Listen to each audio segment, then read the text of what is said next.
Hello,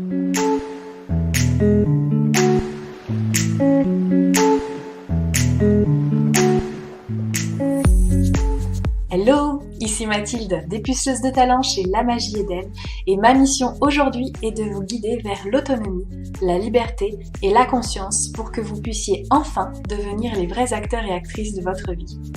Après des années de travail salarié en tant qu'infirmière, je suis devenue entrepreneur dans le bien-être et la spiritualité et j'aide désormais les personnes à booster leur confiance en elles en leur faisant prendre conscience de leur potentiel illimité.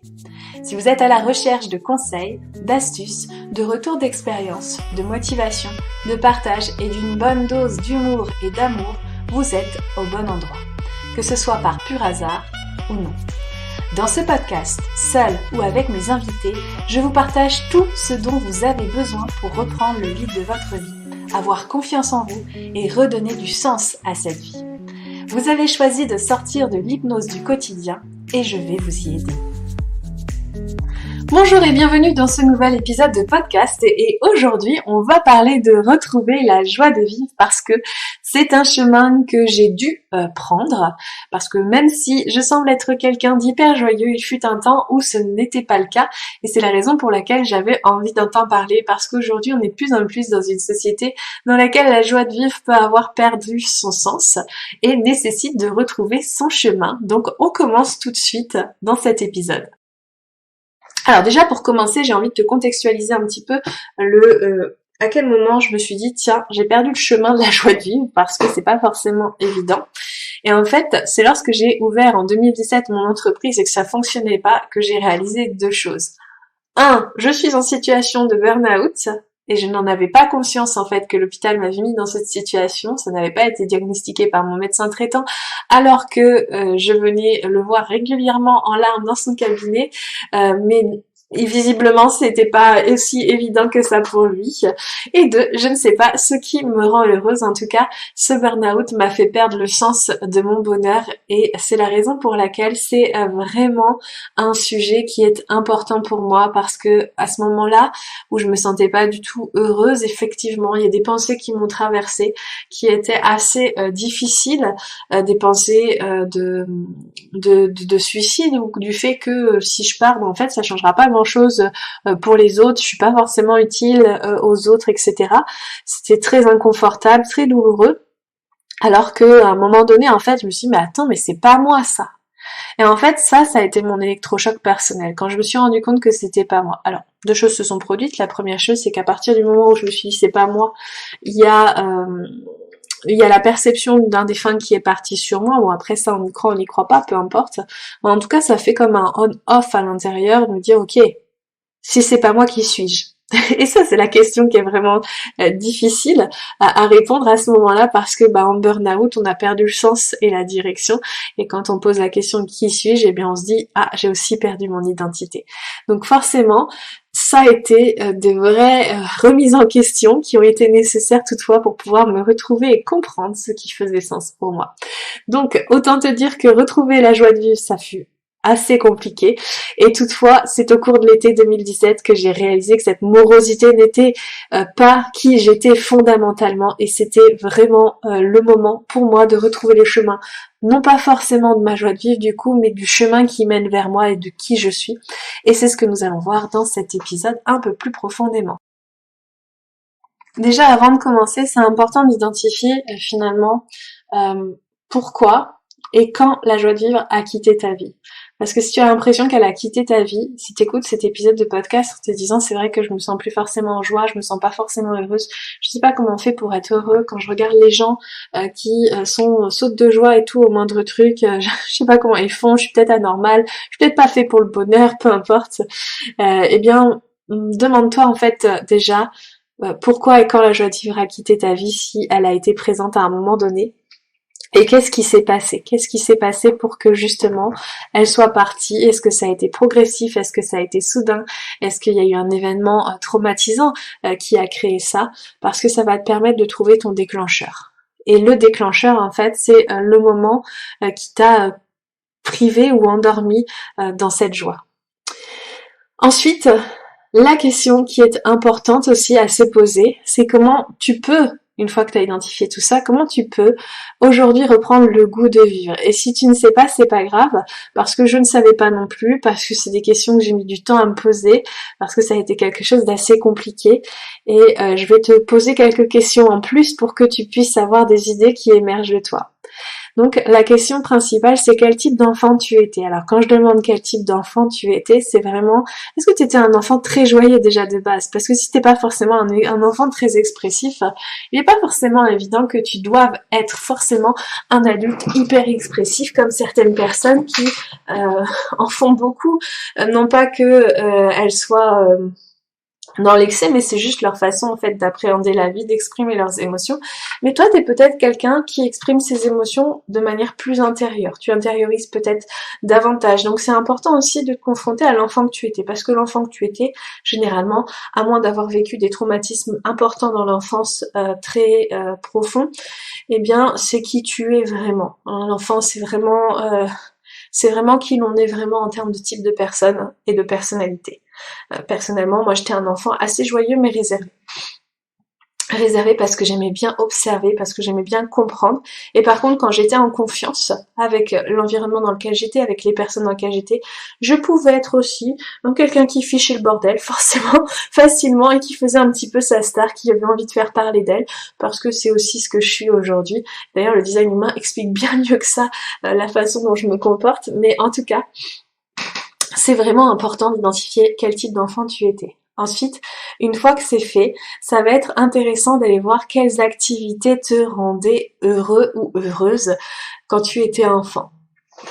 Pourquoi c'est important? Parce qu'en fait, ça va te permettre aussi de reconnecter à cette joie des activités de ce moment-là.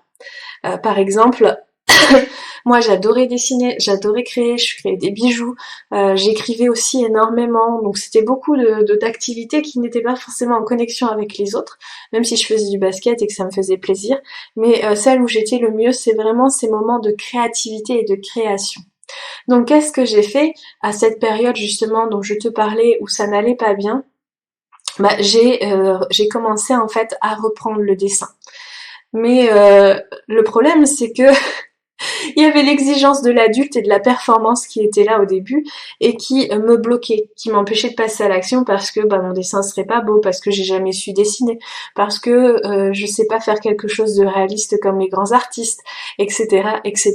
Puis à un moment donné, en fait, on était sur la période de Noël justement et j'avais mes crayons de couleur, j'avais mes feutres, j'avais tout ce qu'il fallait.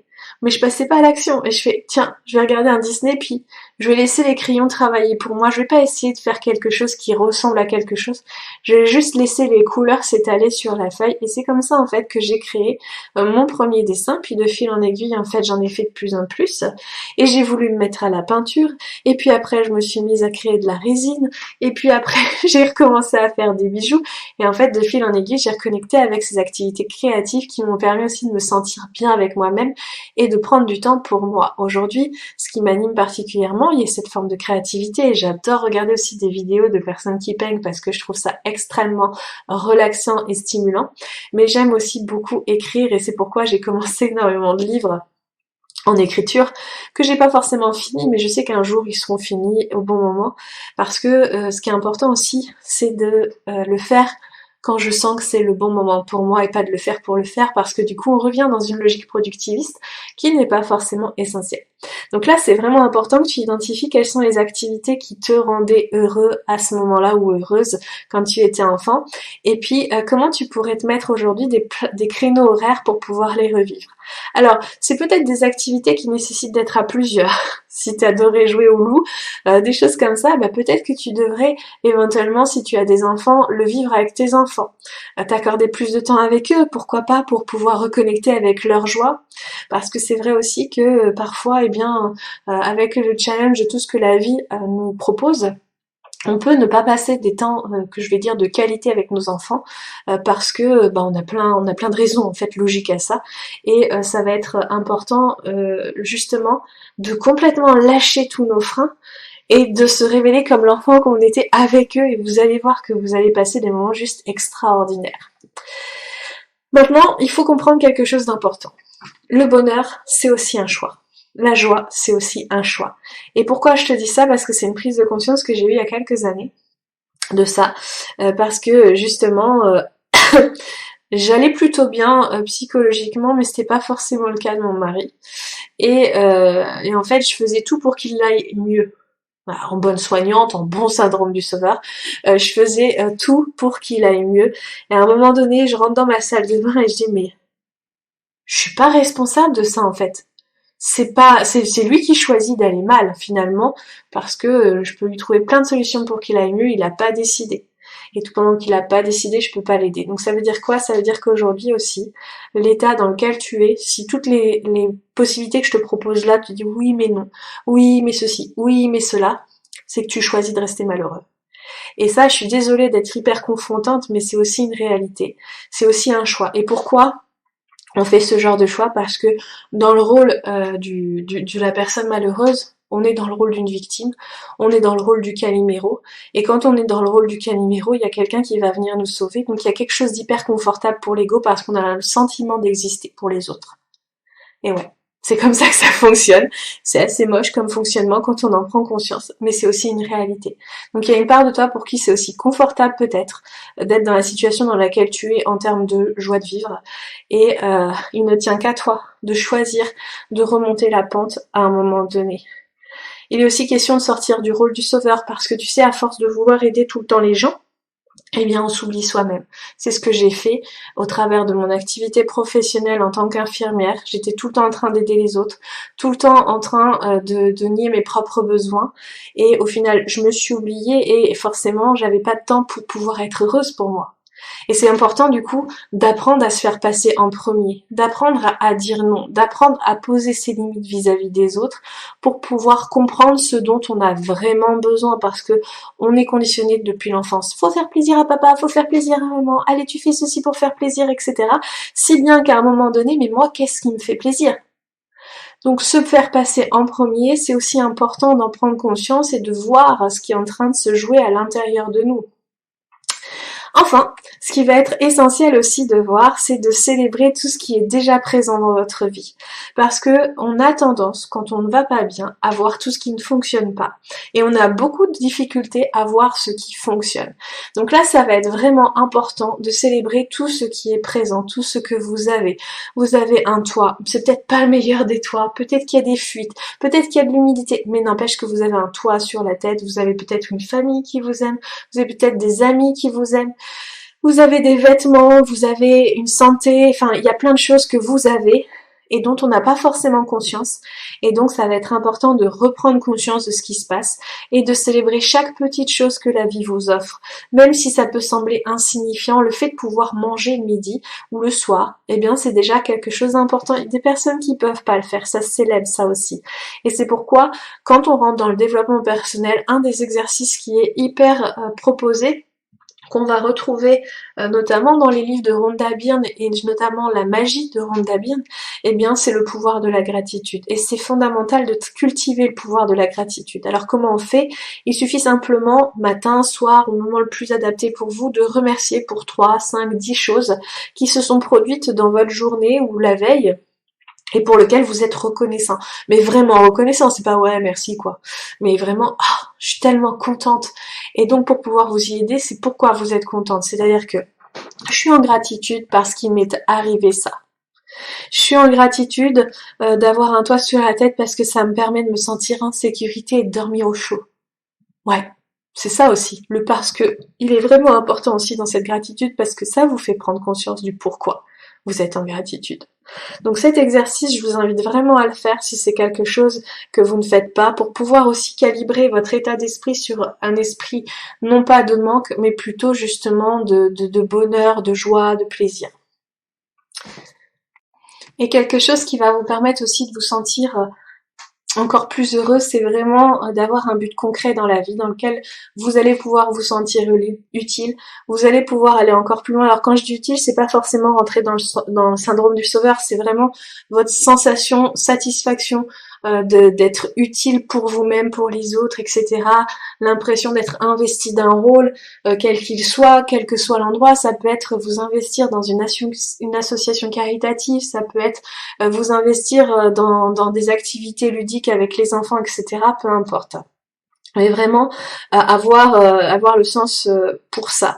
Et après, c'est peut-être difficile pour vous de déterminer ça, et c'est pourquoi j'ai créé vraiment un outil magique et puissant, enfin que j'aime beaucoup, et qui m'a beaucoup aidé au cours de ma vie, surtout ces dernières années, et que je vous invite fortement à faire, qui va vous permettre justement de déterminer quelles sont les choses qui sont essentielles pour vous, de mettre en place pour cette nouvelle année qui débute, et que vous allez pouvoir vivre et revivre pour pouvoir donner le meilleur de vous-même, vous offrir le meilleur pour vous-même.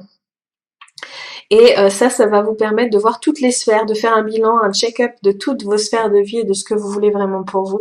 Donc c'est un temps pour vous, c'est un temps vraiment de connexion qui va vous demander et vous poser des questions intérieures, et qui va vous permettre aussi d'être beaucoup plus conscient de ce vers quoi vous voulez tendre et de sortir de l'hypnose dans laquelle vous étiez peut-être auparavant. Comme tu l'as sans doute deviné, du coup, nous arrivons à la fin de cet épisode de podcast. J'espère que celui-ci t'a plu et t'a donné justement le goût de revenir à la joie de vivre et de trouver tes propres outils, tes propres solutions pour pouvoir ressentir tout cela à l'intérieur de toi, parce que bien évidemment, quand on est heureux, la vie va beaucoup mieux, et quand on est malheureux, eh bien tout semble noir et gris. Donc c'est important effectivement de reconnecter avec la joie de vivre.